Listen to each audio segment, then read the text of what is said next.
حلقتنا اليوم شكلها سينمائية جدا. نبقى في السينما وفي أجواء السينما، لكن في لندن.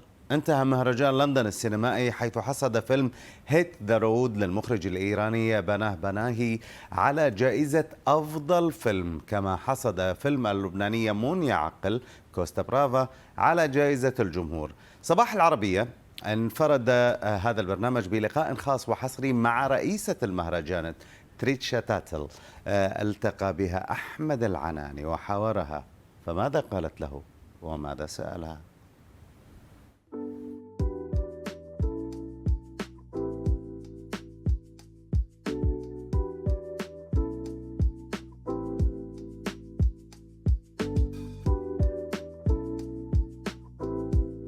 أهلا بكم في مهرجان لندن السينمائي.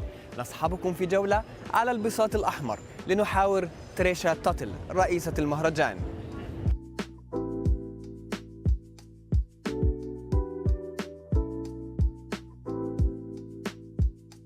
Trisha, thank you for being with us today. Let me start by asking the most obvious question. How do you feel being here in the cinema after 18 months of quarantines and lockdowns? It's great to be with other people. It's amazing. I mean, I think we all feel exhausted because none of us are used. We've all been in our homes. We've been having Zoom meetings. We've been watching things online, and being back with people feels both wonderful and also really exhausting at the same time. So there's a mix of happy tiredness that I think the whole film team has. So, to our audience, for those who do not understand what is your job exactly, would you tell us what do you do on a daily basis as a director of the festival? So I do a little bit of everything, actually. Leading the programming team is my primary role.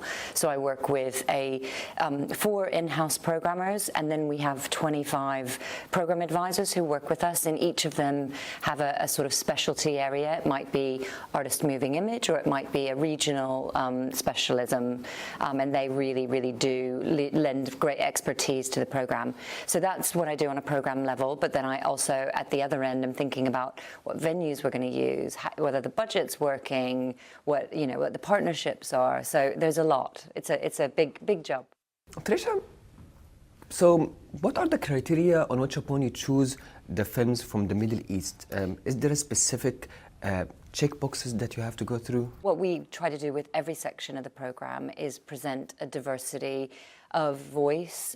So we're thinking about things like male and female voices. We're also thinking about audiences. So we want to have genre films alongside artists' films, alongside close, intimate, personal films. So that sort of bringing audiences to different types of cinema is important to us. It's also really important to have a spread of countries. So this year we happen to have a very strong sort of Lebanese story running through the festival, and I think that's appropriate this year. We have Memory Box from Joanna Haji Thomas and Khalil Khourej, which is a really beautiful reflection on having had to leave Beirut in the 80s.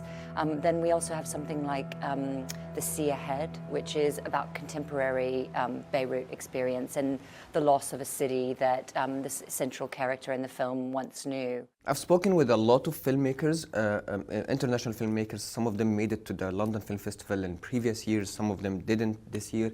And there is always this sentiment among the Arab filmmakers that Western film festivals, they tend to have an Orientalist approach when it comes to choosing the films.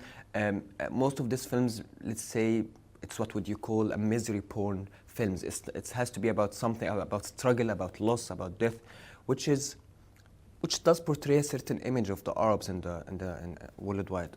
How do you react to such comments?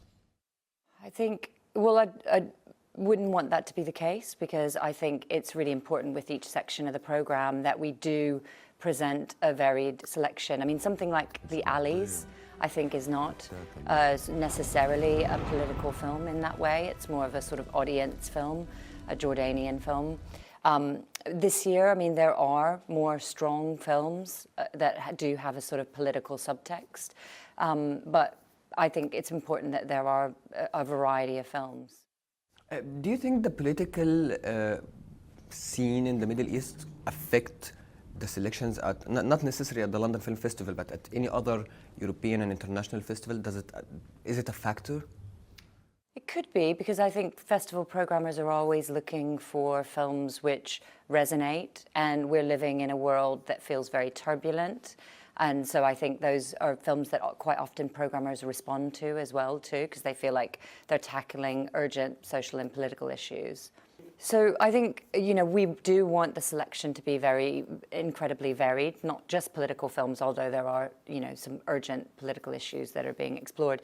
I mean, a great example of a film which does inevitably, like everything, have some political subtext, but really its primary purpose is an incredible love story, is Leila Bouzid's Tale of Love and Desire, which actually just knocked me out. I saw it in Cannes this summer, and I genuinely swooned when I saw it. It's such a great tale of first love, and it's just absolutely gorgeous. We need more films like that in the Middle East.